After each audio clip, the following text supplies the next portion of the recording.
Les nouvelles, une présentation d'Accès Toyota de Rouyn-Noranda, c'est le concessionnaire avec la gamme de véhicules la plus diversifiée sur le marché, en plus d'être le leader des modèles hybrides dans la région.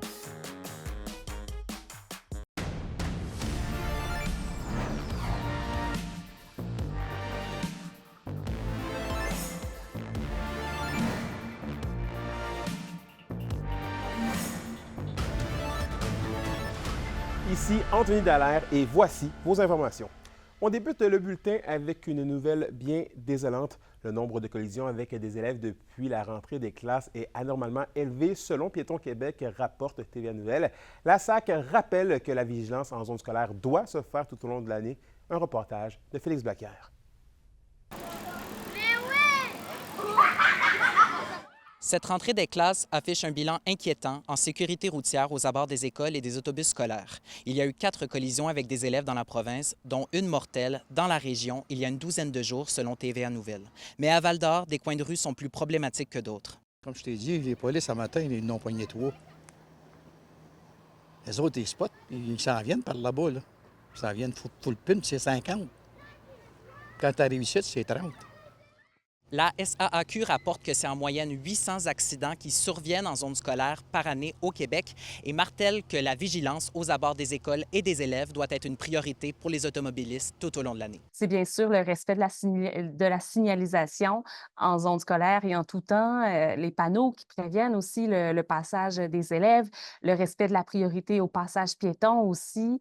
L'organisme Pas une mort de plus fait le lien avec Nathan, 13 ans, qui a été mortellement happé par un véhicule à Amos le 27 août dernier. D'ailleurs, l'organisation propose au ministère des Transports des éléments pour son projet 48 qui modifie le Code de la sécurité routière. La route est à 90 km/h. Au Québec, c'est interdit aux éboueurs de traverser la rue quand la rue est au-dessus de 80 km/h. Mais on permet à un enfant de 13 ans de traverser cette rue-là à 90 km/h sans absolument aucun aménagement. Donc, pour nous, c'est un très bon exemple où une loi, un protecteur de l'usager de la route serait très, très efficace pour s'assurer qu'il y a des aménagements pour les piétons à cet endroit-là. De son côté, CAA Québec propose un projet pilote de brigade débarcadère et ils partageront leurs conclusions à la fin du mois d'octobre. Lorsque les jeunes arrivent à l'école, lorsque leurs parents décident de venir les porter en auto, en sensibilisant, en disant, écoutez, si vous apportez votre jeune, pour assurer un bon flot de circulation, évidemment, assoyez votre jeune à l'arrière, du côté passager, et à ce moment-là, lorsque la portière s'ouvre, il descend directement sur le trottoir, pas de l'autre côté. Félix Blaquière, RNC Nouvelles, Val-d'Or. On poursuit avec la communauté de Kitisakik qui s'est mobilisée pour retrouver 2 enfants qui étaient disparus depuis hier soir.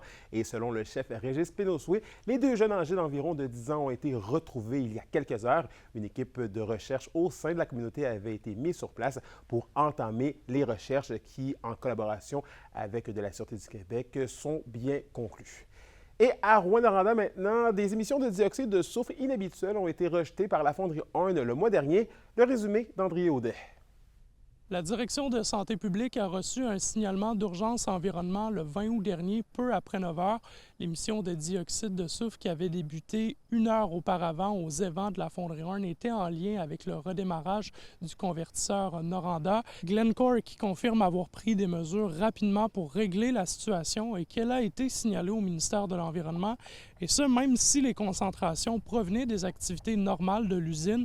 La DSP précise que les travailleurs sur place avaient des protections adaptées et la consigne de les porter. Aucun signalement qui rapportait une intoxication au dioxyde de soufre n'a été fait à la direction de la santé publique par l'urgence du centre hospitalier de Rouyn-Noranda.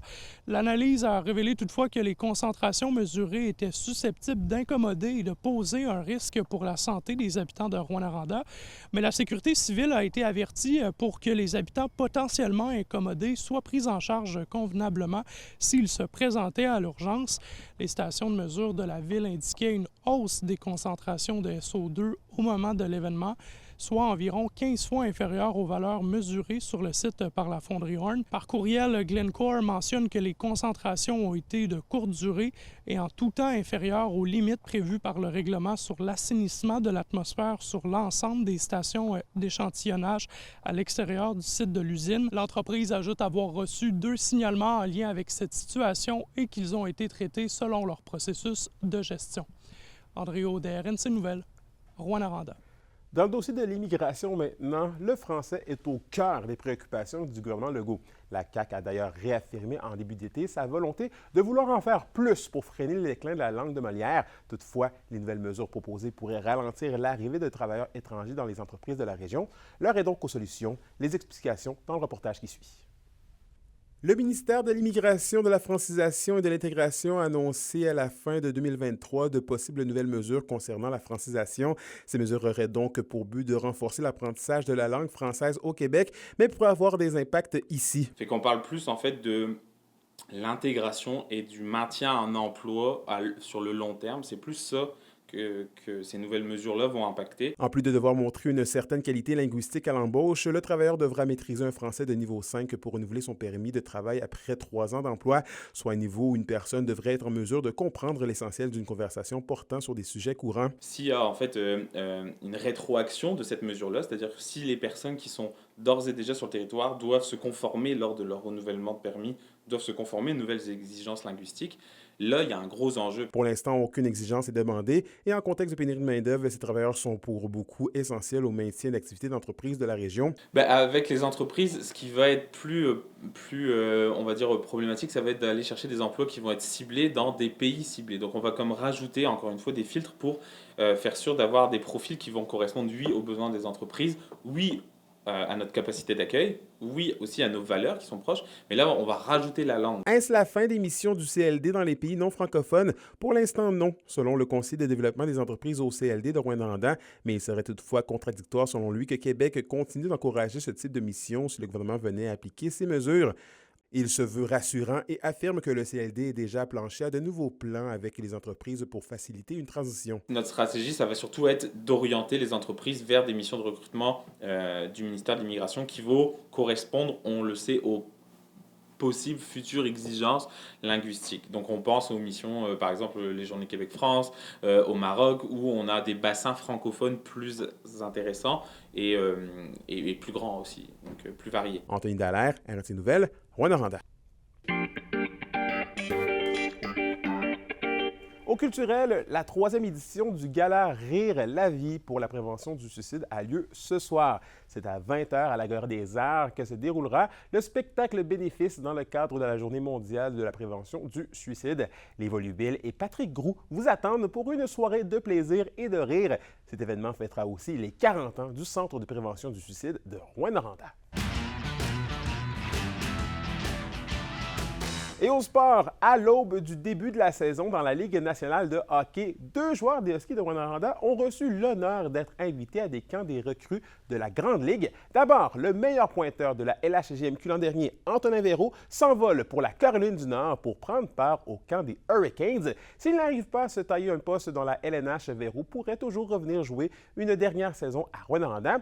Il y a également le colosse de 19 ans, Benjamin Brunel, qui a été invité, lui, au camp des recrues de l'Avalanche du Colorado. Le joueur non repêché est attendu pour le début de la saison des Huskies qui va débuter le 20 septembre prochain à Gatineau.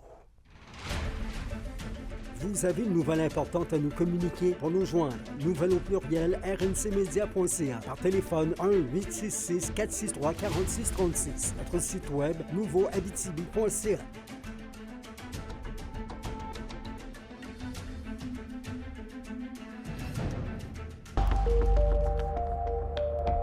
À la météo de l'Abitibi-Témiscamingue pour ce soir et cette nuit, le ciel sera dégagé partout dans la région avec un minimum de 10 degrés Celsius. Et un aperçu pour demain en Abitibi et au Témiscamingue. On aura du soleil le matin, suivi de 30 % de probabilité d'averse en après-midi. Et pour jeudi, le soleil sera encore avec nous avec un maximum de 26 degrés Celsius. Et voilà, c'était vos informations régionales. Merci encore une fois d'avoir été des nôtres. Nous, on se dit à demain pour la suite des choses. D'ici là, prenez soin de vous.